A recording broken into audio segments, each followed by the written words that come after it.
Chris Bumbre, JoBlo.com. Hi, nice to see you. So I guess I'll just get started right away. One of the things that I really enjoyed about this movie was that I feel you're often underrated as a comedian. I really remember you from the show Ben and Kate. I always thought you were really funny on it, and I loved you in 5 Year Engagement. So it was kind of a treat for me to see you having fun with Jason Segel and everything, and in the parts of the movie that were really funny. Was that something that you welcomed to return to comedy?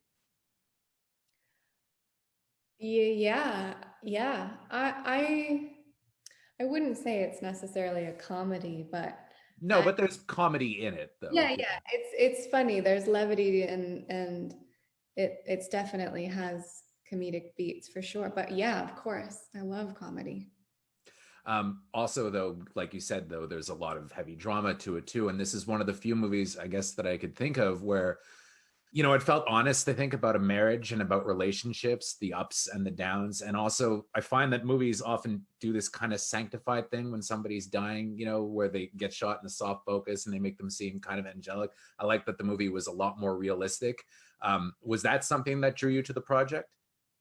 Yeah, yeah, for sure. I think the honesty and the bravery and the like deep humanity that you see on screen, that was a lot of Gabriella because she comes from a documentary background. So she's really amazing at capturing organic moments and really raw moments. Um, and that was something that it wasn't glamorized at all. It's very, No. very human.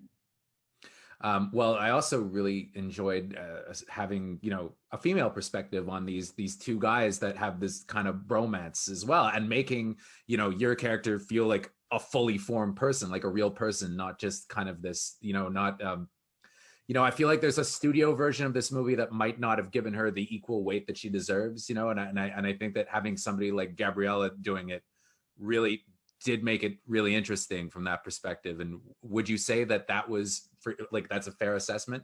Oh yeah, absolutely. Also, sorry.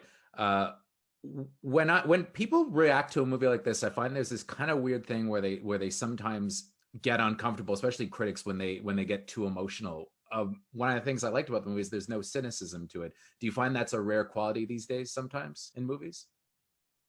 That there's no cynicism in the movie. Yeah, well, because I find often when somebody does a dramatic thing, when somebody does something emotional, people almost get uncomfortable with it, right? They're not used to that. They're not used to having movies that are absolutely free of cynicism. And I thought that was refreshing when I saw this. Oh, oh, yeah, that's a good point. I hadn't thought of that.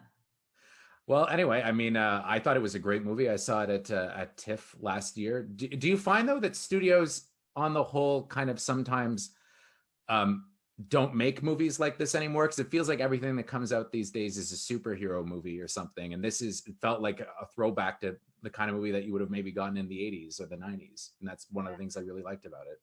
Yeah, yeah. I think studios have gotten into the cycle of catering to the masses and Hmm. they forget that the masses evolve and they want different things. And sometimes like you don't want vanilla blank nothingness. You want like something that is quite niche, or you want something that is quite human and different. That's why making movies is an art, is to make you think and to make you realize different parts of yourself. And I hope that studios not will maybe evolve and open their minds to making different kinds of films soon.